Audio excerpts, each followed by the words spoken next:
बच्चों welcome to Harsh public school Gurugram YouTube channels. तो आज बच्चों हम करने वाले हैं cover sample test paper chapter 12 का सैमेट्री। बच्चों फर्स्ट से लेके 11 तक के चैप्टर हमने कवर कर लिया है। अगर आपने वो सैंपल पेपर नहीं देखा है तो पहले आप वो सैंपल पेपर देखो, जिससे आपको एक सीरीज और एक सीक्वेंस में समझ में आ जाएगा कंप्लीट चैप्टर का। ओके ये चीज़ें आपको पता है कि जो सैंपल पेपर मैं आपके लिए बना रहा हूँ वो कितने मार्क्स के हैं। टोटल जो है बच्चों 25 मार्क्स के है। नंबर ऑफ क्वेश्चन जो है वो 14 है और पैटर्न क्वेश्चन का है वो आपको पता है कि पहले 6 MCQs हैं, फिर 2 मार्क्स के क्वेश्चन है और उनके बाद जो है 3 मार्क्स के क्वेश्चन है। सो फर्स्ट ऑफ ऑल एक क्वेश्चन को स्टार्ट करते हैं। देखो चैप्टर 12 जो है सैमेट्रिक एंड पैटर्न है। इसमें पहला क्वेश्चन आपके साथ क्या है, the line which divided a shape और figure into 2 identical halves is called the dash. अब यहाँ पे देखो क्या क्वेश्चन पूछ रहा है आपसे, the line which divided a shape या फिगर, यानी किसी फिगर को या किसी शेप को 2 पार्ट में आइडेंटिकल कर देता है, मतलब 2 पार्ट में डिवाइड कर देता है, उस लाइन को क्या कहते हैं। आपके पास ऑप्शन 2 है, एक है एक्सिस ऑफ सिमेट्री कहते हैं या नॉन एक्सिस ऑफ सिमेट्री कहते हैं। सो इन दोनों में से कोई एक आंसर है, आपको ये आंसर टिक करना है, ठीक है ना। चलिए अब अगला क्वेश्चन देख लेते हैं। सेकंड क्वेश्चन क्या है, सेकंड क्वेश्चन में कह रहे हैं the heart do you know, ये आपको पता है कि हर्ट क्या होता है। The heart shape has only dash axis of symmetry, मतलब जो हर्ट है यानी दिल है बच्चों, उसमें लाइन ऑफ सिमेट्री कितने हैं। अगर आपको लाइन ऑफ सिमेट्री के बारे में नहीं पता या एक्सिस ऑफ सिमेट्री के बारे में नहीं पता है तो आप चैनल पे विजिट कीजिए। चैनल पे विजिट करने के बाद क्लास 5th का जो मैथ का प्लेलिस्ट बना है उसमें बच्चों मैंने कंप्लीट इंटायर बुक के जितने भी कॉन्सेप्ट हैं और जितने भी एक्सरसाइज है सभी को मैंने सॉल्व कर रखा है। तो आप वहाँ से जा कर के देख के भी आप क्लियर कर सकते हैं, या फिर इस पे बच्चों ये जैसे कंप्लीट होगा तो आपको इसका सॉल्यूशन भी प्रोवाइड किए जाएंगे, इस सैम्पल पेपर का भी। ओके सो इस 3 में से कोई एक आंसर है, अगर आपको पता है तो इसको आंसर को आप टिक कर लीजिए। चलिए नेक्स्ट क्वेश्चन देख लेते हैं। थर्ड क्वेश्चन में कह रहा है A has only dash axis of symmetry, मतलब ए में कितना एक्सिस ऑफ सिमेट्रिक है। देखो आपको जो सिमेट्रिक भी होता है ना बच्चों, वो 2 टाइप्स के होते हैं, एक हॉरिजेंटल एक्सिस ऑफ सिमेट्रिक होता है और एक वर्टिकल एक्सिस ऑफ सिमेट्रिक होता है। तो ए में कौन से सिमेट्रिक है, वर्टिकल एक्सिस ऑफ सिमेट्रिक है या फिर हॉरिजेंटल एक्सिस ऑफ सिमेट्रिक है ना। तो ये आप प्रैक्टिकल करके देखना और फिर आप टिक कर लेना, है ना, कि वर्टिकल है या हॉरिजेंटल है। ओके सो अगला क्वेश्चन देखते हैं क्या है, क्वेश्चन नंबर 4 में। अब यहाँ पे देखो ये क्या है बच्चों, ओ है। आपको लग रहा होगा कि ये सर्कल है सर, जो मान लो आप, वैसे अल्फाबेट का मैंने ओ बनाया है, राइट। तो देखो ओ में O has dash axis of symmetric, O में कौन सा एक्सिस ऑफ सिमेट्रिक होगा, हॉरिजॉन्टल एक्सिस ऑफ सिमेट्रिक होगा, वर्टिकल एक्सिस ऑफ सिमेट्रिक होगा, या दोनों होगा। समझ रहे बात को। तो इस दोनों में से कोई एक आंसर होगा, ये आपको ऑप्शन है। बोथ एक्सिस ऑफ सिमेट्रिक मैंने लिखा है और वर्टिकल एक्सिस ऑफ सिमेट्रिक है। हॉरिजॉन्टल का मैंने ऑप्शन ही नहीं दिया, बट हाँ आपको लग रहा है तो आप लगा सकते हो, कोई इशू नहीं है, क्योंकि अभी मैंने आपको बताया कि सिमेट्री 2 तरीके का होता है, एक हॉरिजॉन्टल एक्सिस ऑफ सिमेट्रिक होता है, एक वर्टिकल एक्सिस ऑफ सिमेट्रिक होता है, ठीक है ना। इन दोनों में से कोई एक करेक्ट होगा, आप देख लेना।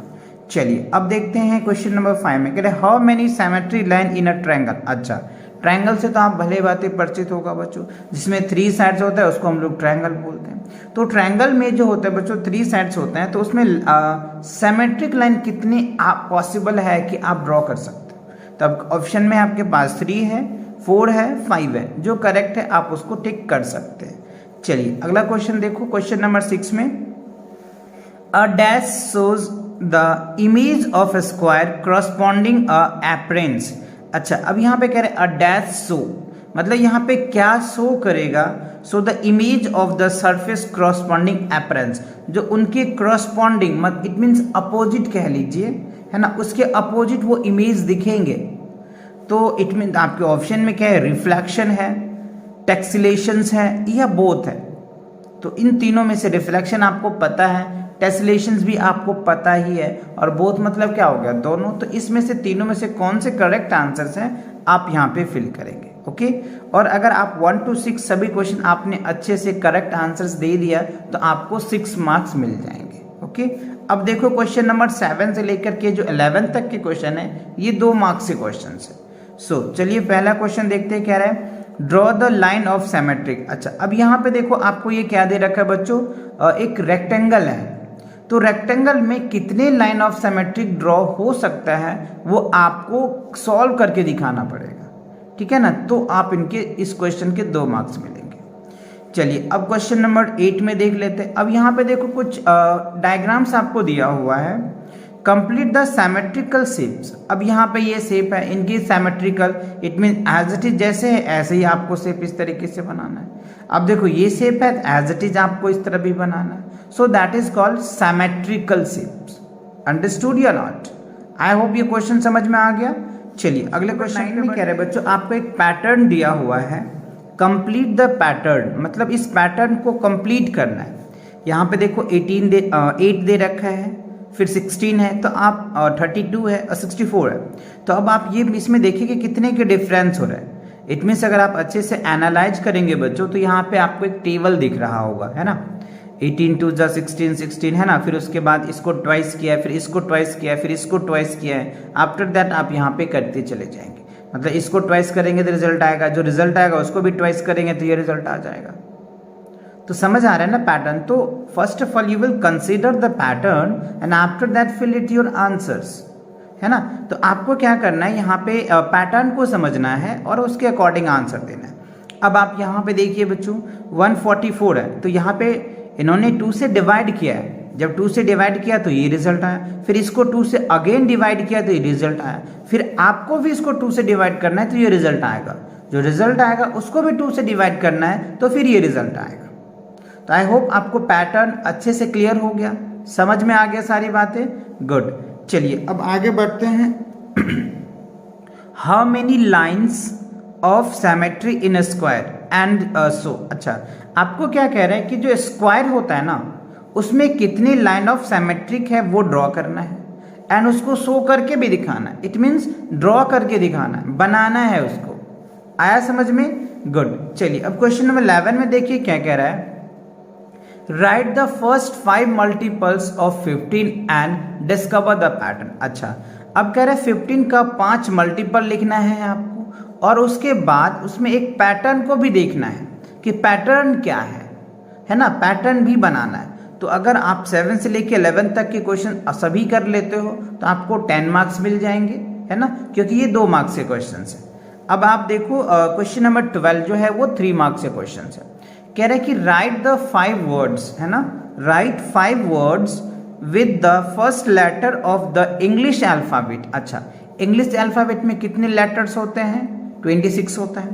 तो 26 में 5 ऐसे लेटर लिखने हैं जो passing through the horizontal axis of symmetric, जो हॉरिजॉन्टल एक्सिस ऑफ सिमेट्रिक हो वो 5 लेटर्स आपको लिखना है एंड शो करके दिखाना है, राइट। चलिए क्वेश्चन नंबर 13 देख लेते हैं, क्या है, right 5 words with the letters of the English alphabet versus a vertical axis of symmetric. अच्छा, इस क्वेश्चन में आपसे हॉरिजॉन्टल एक्सिस ऑफ सिमेट्रिक पूछ रहा था और यहाँ पे आपको क्या पूछ रहा है बच्चों, वर्टिकल एक्सिस ऑफ सिमेट्रिक पूछ रहा है। तो इस दोनों में से आपको आंसर देने हैं अच्छे से। नाउ क्वेश्चन नंबर 14 देखो, कह रहा है एक आपको सीरीज दे रखा है, एक कंप्लीट सीरीज दे रखा है, ये ध्यान से आपको समझना पड़ेगा। Complete the pattern, okay. देखो 1 into 1 आ गया बच्चों, यहाँ पे देखो 11 into 11 1 to 1 आ गया, और 1 1 है, 1 1 दिया 1 2 3 1 2 1 आ जाएगा, है ना। फिर यहाँ पे देखो 4 1 दे रखा है 1 2 3 और यहाँ पे 4 आ जाएगा, और यहाँ पे 3 2 1 आ रहा है। यहाँ पे 5 है तो 1 2 3 4 5 और यहाँ 4 3 1। तो समझ लो यहाँ पे क्या हो जाएगा, 5 है तो यहाँ 6 हो जाएगा, फिर उसके अकॉर्डिंग यहाँ पे भर देना है। यहाँ पे 7 हो जाएगा तो उसके अकॉर्डिंग भर देना है। यहाँ पे 8 हो जाएगा तो उसके अकॉर्डिंग भर देना।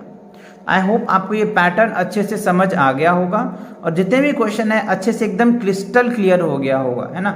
चलिए तो मिलेंगे नई वीडियो के साथ बहुत जल्दी, तब तक आप इन सैम्पल पेपर को बच्चों अच्छे से सॉल्व कीजिए। सॉल्यूशन भी बहुत जल्दी मैं आपके लिए अपडेट करूंगा, बहुत जल्दी आएगा बच्चों आपको सॉल्यूशन, ठीक है। तब तक पढ़ाई करते रहे। All the very best.